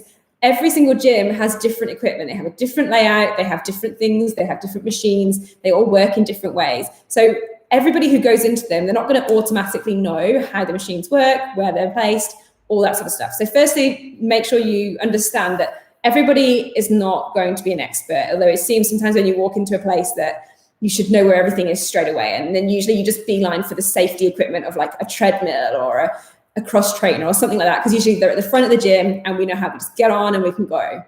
So don't stress about that. In terms of how to make it easier, you can join classes. And, I used to teach classes at the gym when I was training, and I used to love talking to people. And so if you can go to a class where you know that the trainer is someone who's going to help you, someone who's going to be friendly, someone who's going to be nice, go in and chat to them. They are there. They understand how you feel. Trust me. I would hate when I was training and when I was teaching classes for someone to have ever come into my class and feel like they were nervous. Like you see people run to the back of the class and hide from the mirrors and all this sort of stuff. And that they're the people that I would beeline to and just smile at and talk to. So find a trainer that you like. Make sure that, you can talk to them, that they're mostly friendly. So obviously you're going to get the odd one out that's not, but just ignore those ones. You'll vibe with the ones that are nice. Go with a friend. If you have a friend who's willing to go with you, or someone from your family or someone that you meet, then go with a friend. And another huge one is to go when the gym is quiet, so you can get comfortable with the equipment. So if it's a 24-hour gym, just go one morning or one evening when it's going to be a little bit quieter. Get used to the layout of the gym, get used to how the equipment works, have yourself a little bit of a program or a routine in your mind, so you go in with a plan, and then you'll feel a lot more confident when you do go into the gym. Obviously, you can get a personal trainer, and then you have someone who's got your back the whole time while you're having your personal training session, at least until you build up the confidence to be there and to use the machines. That can be a really fantastic way of doing it. So that's the gym. In terms of training outside, if you wanted to go for a walk or a run, I think it's a fact of just doing it and getting used to it. And again, it's not one of those things that necessarily is just going to go away. You just get a little bit more comfortable and used to it. So, you know, I still think about it like when I'm running along and I'm like, do I look like an idiot? You know, are my thighs wobbling a lot? Who knows? I mean, it's one of these things that's always on people's minds. And it's just not to let it bother you, you know. I never ever run past somebody who looks like they're unfit or who looks like they're overweight and ever would think something negative. And I honestly don't know anyone who does. You know, I have a lot of male friends, I have a lot of male PT friends, and none of them would ever think that way. So often we make up in our heads something that's not true. People aren't that interested, but B, we make it out in our head to be a lot worse. And then the last thing is, if you're really self-conscious, just do what I did and train at home. Just train at home until you feel like you're confident. I did not even step foot out of my apartment for at least 3 or 4 months. And then when I did, I just went for a jog around the lake to see if I could actually run. So I felt comfortable being in my apartment where no one could see me, dancing around, jumping around. And that was, for me, my safe place. So if all else fails, just train at home, because there's still plenty of stuff that you can do at home as you start to build your confidence up. But don't feel like that, you know, just go in there, own it, put your music on, have a little bit of a plan, have an idea of what you want to do, and, you know, take a friend if you can, and just start to enjoy yourself. So I hope that helps. I have a bit long-winded answer. But if you have any more questions about that, then just email me or anything like that, and I'll be able to give you some tips. But ultimately, no one cares. And honestly, people tend to respect it. They really do. Somebody asked where I'm from. So I'm originally from England, and I lived in Australia for 11 years. I'm a dual citizen. So I don't really have one anymore, but I used to have a bit of an Aussie accent in some of my videos, which is kind of faded now, sadly. But I'm currently in the UK. So yeah, I'm back in England for now. Do I speak Spanish? No. Okay, someone answered that. What's your opinion on glucosamine? I don't know as much as I would like to on the topic of like supplements and that sort of thing. So I would have to do more research. There's no harm in taking glucosamine at all. Again, I would have to look into the science of this a little bit more. I personally don't take any supplements. I never have. I just go off how my body feels. But I don't know enough about it, so I don't want to speak too much about it. Did someone ask me, is that question for me, why don't you follow a program? I think it is, yeah.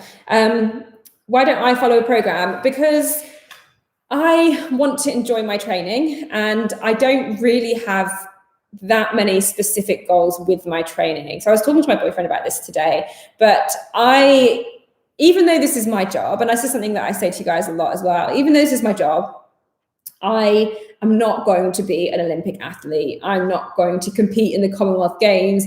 I'm not going to be a competitive gymnast. So what my goal is with my training is to be healthy and to have fun and to make some progress in some skills. So like if I see something that looks cool, I want to learn it. Or if I want to get better at my handstands, then I want to learn it. I went for a 5K run today. I was a bit meh about the time that I got. And I was talking to my boyfriend and I was like, it doesn't matter though. This is the thing. It doesn't matter if I can run it 20 seconds quicker than I ran it yesterday, because I'm not competing against anyone. What it is for me is that I went out, I ran, I came home, I felt good, I'm healthy, and I'm the happiest I can be. And so for me, I find when I follow a specific program that I just don't enjoy it. And I don't have a very goal-based outlook on my training. So for example, my boyfriend, he is very goal-based. Like he's a power lifter. He wants to be able to lift a certain weight,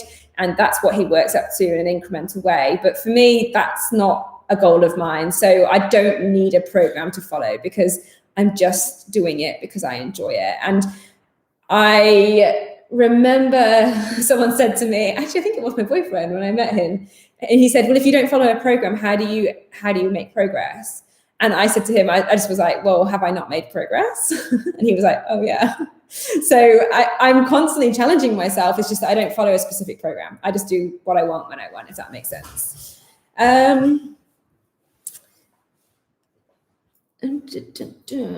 Oh, DOMS. Yes, I had a few people asking about DOMS. So muscle soreness and DOMS, if anyone knows what we're talking about, DOMS is delayed onset muscle soreness. So that's the feeling that you get after you've done a workout and you have pain in your muscles. And sometimes it can be really, really painful. So in terms of dealing with it, first of all, where does DOMS come from? It basically is when you put a new stimulus on your muscles. So if you're doing something that you haven't done before, or if you're lifting a weight that's heavier than you have before, then you're probably likely to have DOMS. You usually get it really, really bad when you're new to it. So when you're a beginner, you'll tend to get really bad DOMS, or if you try to change your program into something completely different, you can get quite bad DOMS. In terms of recovery, making sure that you're stretching, making sure you're doing some stretching at the end of your workout, making sure you're warming up properly. And what's going to be really important is making sure that you're resting. So you can't really avoid DOMS too much if you're putting your muscle under a new stimulus. So making sure that you're resting so that when you go back into your session, you're in the best position possible. And also making sure that you're getting protein in, because DOMS is coming from that muscle damage that we were talking about earlier. And protein is the building block of all your muscles. So you're going to making sure that you're getting enough protein into your diet just to help with the recovery. But unfortunately, DOMS is one of those things that's kind of love to hate it kind of feeling. It's a kind of a good feeling, but it can be agonizing. There's been times where I haven't even been able to walk up the stairs. So, why did I move back to England? Loads of reasons. I'm here at the moment, but I don't know if I'll always be in England. This is completely up in the air. I don't know if I would be in Australia either. I was brought up moving around quite a bit. So I've lived in quite a few different countries. And then when I was 18, I moved to Australia. So I don't know. I'm not sure.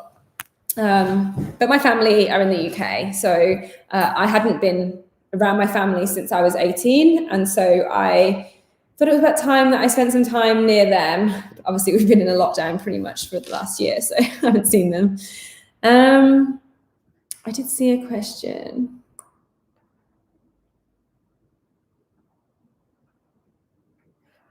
No, I've lost it now.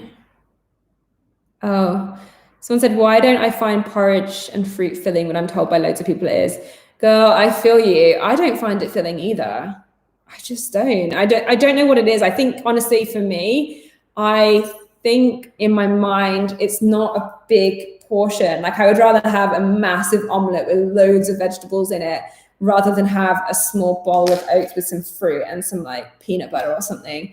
Don't get me wrong. I love oats. I love how much variety you can get. And I bought recently this like maple syrup. I've never had these before, but low calorie maple syrup. And it was so good. And I've been having oats like porridge as a snack. So I just put it into a mug instead of a bowl. And I just have like a mug sized portion as like a snack when I'm just eating and my editing and stuff. And it's so good, but I don't find it filling either. So don't stress. It's not just you. Yeah, peanut butter does taste good, especially with like raspberries or strawberries or something like that. It does taste really good on porridge. Yeah, you can definitely add things into it, but I think from my perspective, it's just having those massive portions. I know, I bet you are offended. It's not even maple. I don't know why they call it maple syrup. It's not, it's maple syrup flavor. I'm sorry. Yeah, that's... Someone said to remind you guys that consistency is key. Keep moving, stay focused, fight through the BS. Yeah, it's true. Consistency is key. It's the most important thing. I just put up an Instagram post about this. What did it say? It was a quote by Maria.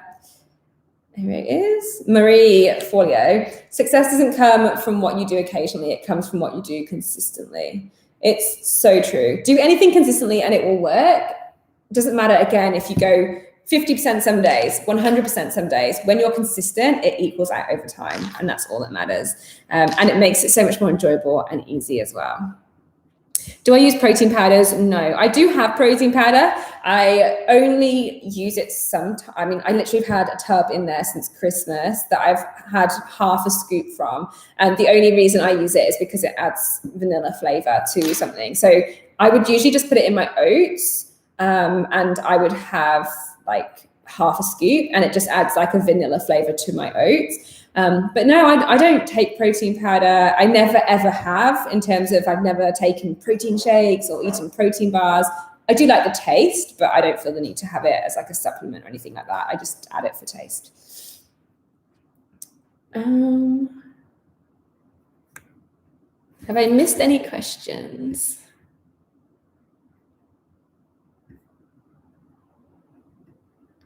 I hope that this has been not too boring for you guys. I hope that you've enjoyed our little talk. I remember last time we were talking, I was speaking about this brick archway in my lounge room, and I was saying it was Christmas time, and I was wondering whether I should get Christmas lights. So I did get these lights, and I still haven't taken them down, so I feel like they add a nice little atmosphere to the place.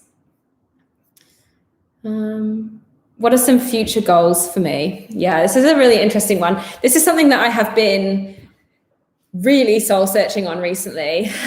So my job is awesome, but I do struggle a lot with imposter syndrome and self-confidence and all that sort of stuff that I've spoken about before.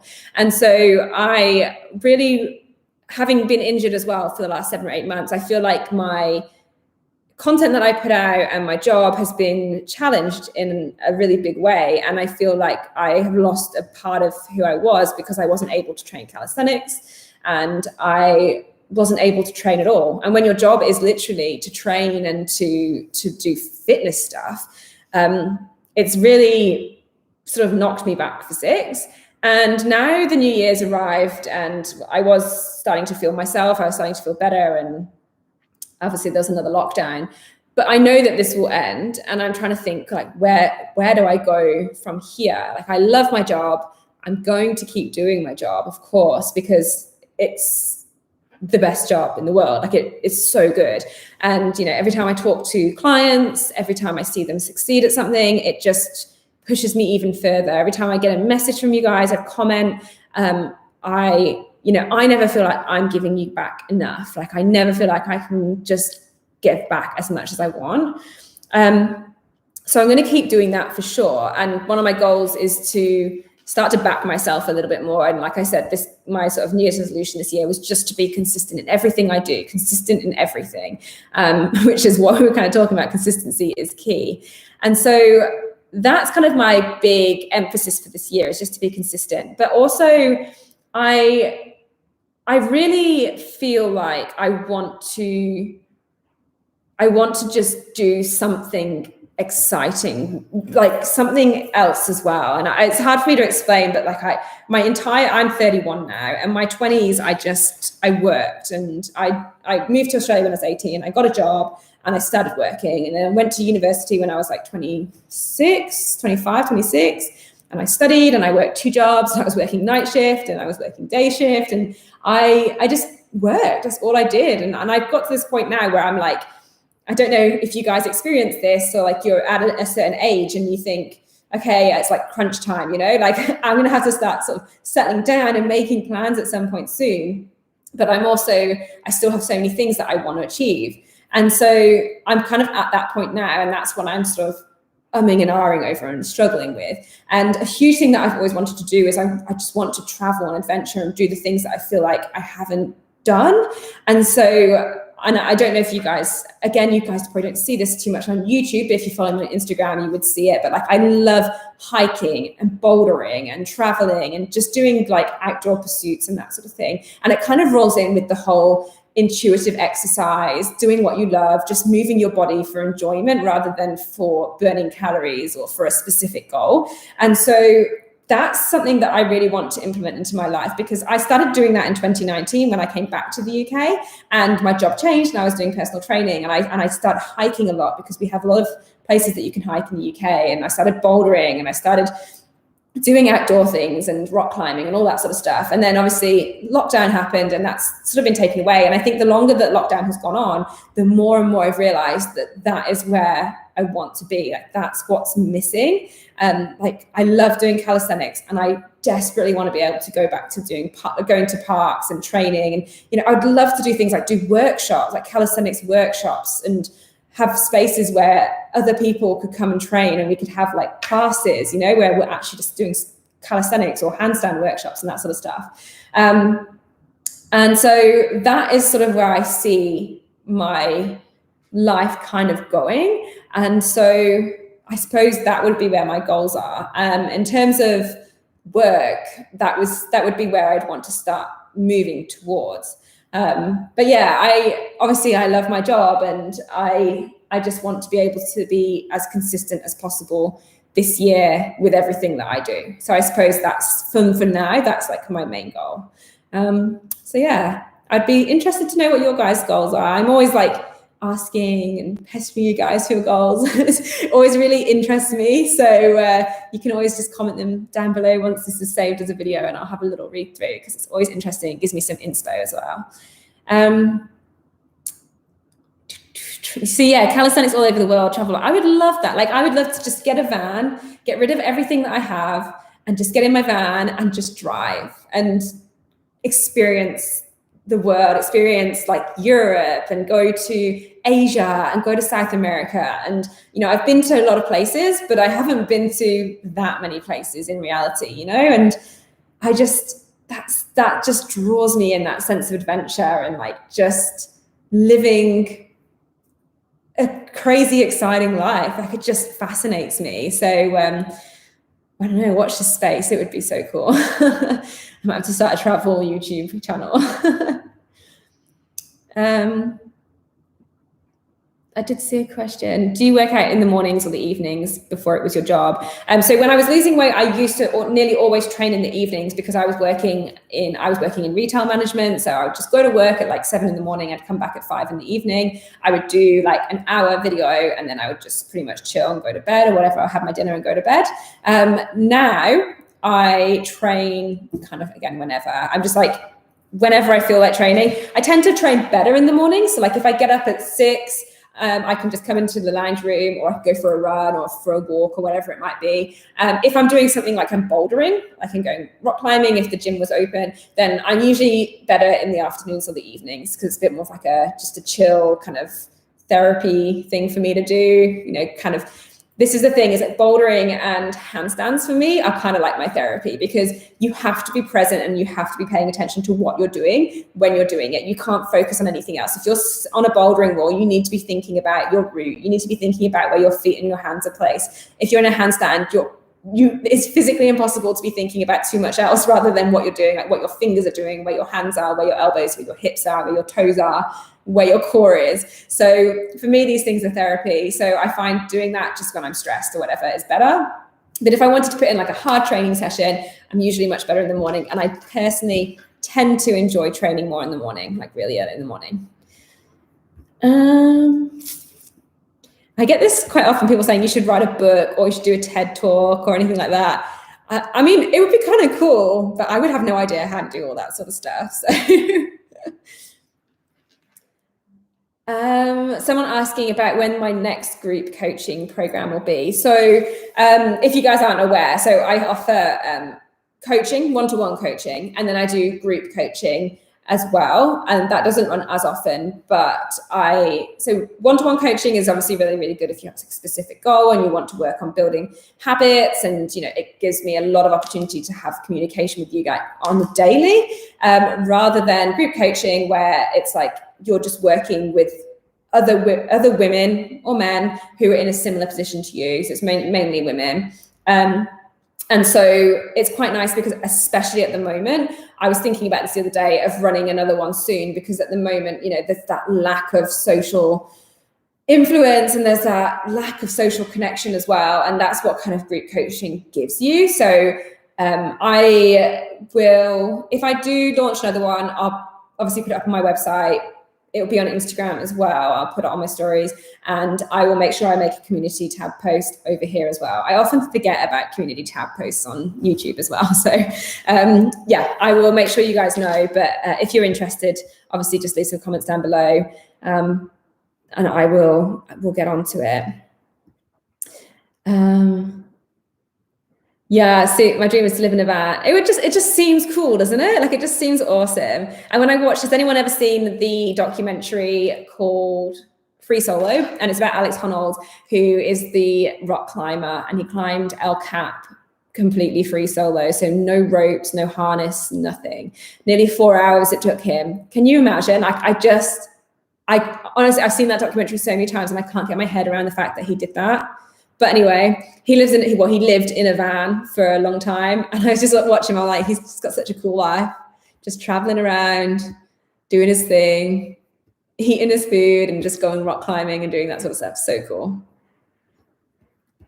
Cool. Well, I think I've answered most questions, I think. Oh, thank you so much about the congratulations on completing the 30-day health kickstart. Thank you. I hope that it's helped. Like, I really hope it helped. I feel like I wrote this massive list before I started. You should see, I literally filled up a whole book this month of writing just about like video planning and topics to talk about. But essentially I went through like loads of messages, loads of comments, and I identified all the sort of key topics that I always get asked questions on. And that was how I started to develop the concept of the 30-day program. So obviously I did like one day was a theory video, and then one day was an exercise video, and then we had one challenge a week as well. And then with the theory ones, I wanted to do one that was more mindset based, and then one a week that was more nutrition based, and then one that was all about exercise principles as well. So that was kind of how I started to structure it.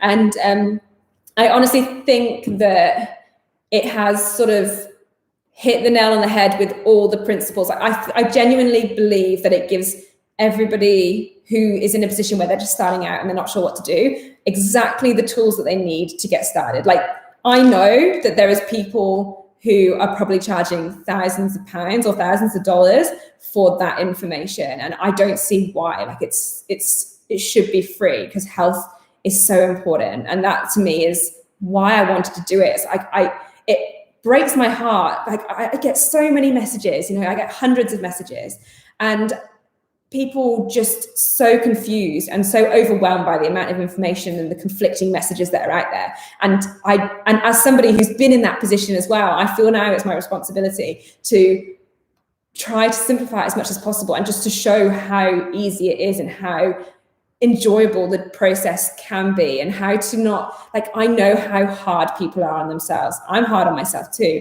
And that is why it's so important to let go of all the stress that's related to these things. And that's why I wanted to do this 30-day health kickstart. So I really hope it's helped. And if you guys know anyone that you think it might help, or you overhear a conversation or anything like that, people going, oh, I want to lose weight, but I'm so confused what diet to do or whatever it is, point them in that direction, because honestly, the information is going to be ideal. Workshops. I would honestly, it's like such a dream of mine to think like I could get a group of women into a room and just like have a handstand workshop or something like that. Like, that would be awesome. And it's crazy because I live in the city, and I live right on the very edge of the city centre. And I look at, there's a row of, there's a building opposite me. So essentially it's a building opposite my building. And in there, they've like got some shops at the bottom. And there's one that's vacant at the moment. And it's got like this sick brick wall all the way along the wall. And it's like the perfect size for like a calisthenics studio. And I keep looking at it and like, oh, that would be so cool. If you could just convert it, literally have the brick wall, put a whole row of pull-up bars, some matting down, some handstand parallettes, and just run workshops. It would be so cool. I think it would be the most amazing thing ever. But unfortunately, I live in the middle of England. I don't think many people are here. So plus there's a lockdown. But yeah, it would be cool. It would be really, really nice. And I think this is the other thing. This is why I want to focus. I don't know if you guys saw the beginning of this live, because if you have, you're hanging on in there. I said it wasn't going to be 2 hours long, but we're already on 1 hour 40, so I'll wrap it up soon. But Okay, so, oh yeah, calisthenics. I want to start focusing more on calisthenics because I've been injured for 7 or 8 months. I haven't been able to give anyone calisthenics content, but there's so few women out there doing it. Like there is some awesome, strong, amazing women out there doing it. And I find so much inspiration from those people. And so if you ever want to know, I can make a list of them and you can go and check them out. But there are very few people that are doing it from like a beginner level. And a lot of people who are women who are doing it have come from gymnastics backgrounds. And I cannot stress enough how little of a gymnast I would ever be considered. Like I can't touch my toes and I just couldn't do anything until like maybe 3 years ago. I'm still, there's so many things I need to work on. But that's what I kind of love about the situation is that I've kind of just been there and I've done it all. And I know how hard it is, but I also know how fun it is. And that's kind of what I want to spread. And when I was a personal trainer face-to-face in a gym, I found that a lot of women kind of gravitated towards it and were like interested in it. And that was fascinating to me because I felt like I was the only woman doing it. I used to just hang out with all the boys doing it at the park when I started to make friends, and I was always the only girl. And then I started doing stuff in the gym, and I'd have girls come up to me and be like, "Oh, what are you doing? This looks cool," and trying it. And like I'd be like, yeah, let's try it. And so like trying to do back levers and trying to play around on the rings and do handstands and all sorts of random silly stuff. And it was so cool that like women were doing it. And so yeah, I would love to be able to sort of spread that a little bit more. So fingers crossed my injury continues to heal, and then we can actually get back onto that. Because like, for example, a video I want to film is, I mentioned it, like I want to train on my weaknesses so you guys can see like my weaknesses. L-sits, I'm so bad at L-sits, and kicking off into handstand on my left leg, no go. So I would love to work on these things and just like document it and show you guys. Yeah, and if you guys follow me on Instagram, you'll know that my challenge until I got injured again was to try and take track pants off in a handstand. And for some reason, I was just finding it so difficult. I think it was the material of the track pants I was using, but it was like this ongoing challenge that every day I was trying it. So I need to get back onto that. Maybe tomorrow morning I'll try it and we'll see. I always forget there's YouTube stories and I could just put it up on there as well. But yeah, check it out on Instagram if you are interested in watching me do stupid challenges that I can't actually complete. I saw a question. Yeah, this is an interesting point. So someone said, oh, it'd be amazing if you posted daily calisthenics workouts like Sydney Cummings. So I don't tend to put like, especially on Instagram, so I don't tend to put my training up. Like I used to way before this was my job. And that was just like what I did for fun. And I just don't anymore because I feel like people aren't interested in seeing it or wouldn't want to see me just training. But the irony is that I love watching other people train. Like there's a few accounts that I follow who all they do is just post their training for the day up on Instagram. And I love watching it. I always watch it because it gives me ideas and it gives me inspiration.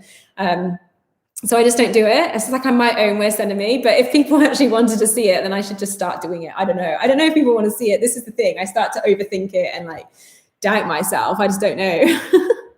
But then when I do post it, because I never post it to my feed, I just post it to my stories on Instagram. And then I get so many messages, like people asking like about certain exercises, what equipment I'm using. And they'll be like, oh, you're giving me inspiration, or I tried this and it was really fun. And then I often also get a lot of questions about my playlist, which if you ever ask me, it's not a playlist. So I just go on to Spotify, I pick a song that I like, whatever vibe I'm feeling for that day. So whether I'm feeling like 90s pop, like maybe 2000s pop, like S Club 7, Steps, all that sort of stuff. Jordan Sparks, remember that? I will put that on, and then I will go to the radio for that song. So it goes, if you click on the 3 dots, it says go to song radio, and then it brings up a whole playlist of like songs in that genre. And it's so good. So that's how I get my music. And then some days it will be like Red Hot Chili Peppers, or it might be, I can't even think off the top of my head now, but just like random songs that are like super fun. And then I will just go to the radio, and then that's how I get my playlists together. Oh, thank you for everyone being so kind. It genuinely blows my mind. And the fact that everyone's sort of spread all over the world. San Francisco, I love you too. I was there in 2019 and went over there. It was awesome. An amazing coffee as well. Yes, an app. Stay tuned. There might be one coming. I think I should probably wrap this up now. Hey, it's been a little while. You guys probably ready for your dinner or breakfast, wherever you're living. But thank you so much for tuning in. Thank you so much for all your support through this 30-day health kickstart. I've honestly enjoyed the challenge, and I've enjoyed that I've been consistent with uploading, and I have enjoyed seeing your feedback as well. So I really, really appreciate it. In terms of the winners of the competition, I will be announcing it tomorrow. I need to put it all through a generator and make sure I'm getting it all fair. So I will put a community tab post up. So if you have entered the competition, then please just keep an eye on the community tab. I think if you turn the notifications on, you should be notified if it comes up. But if not, just make sure you're checking, and you will be able to see who has won. Because it's YouTube, I have to put your name, and then I will leave an email address for you to email me. So please do make sure you check, because obviously if it was Instagram, I can actually just tag you, but I can't. But yeah, I'm gonna wrap this up, guys. It is 8:45 in the evening here. I haven't had my dinner yet, so now I get the exciting time of deciding what I'm gonna eat, and shock, it's probably just gonna be a bagel with some avocado. Nothing is new.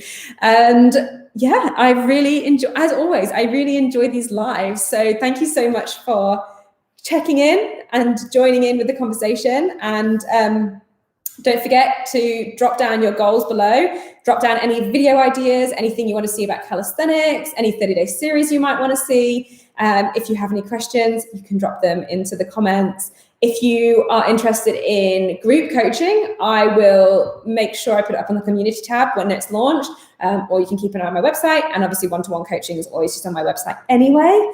And yeah, I think that is it. So thank you so much. And I hope that you have enjoyed this, and I will see you guys. I'm probably going to take a couple of days off filming.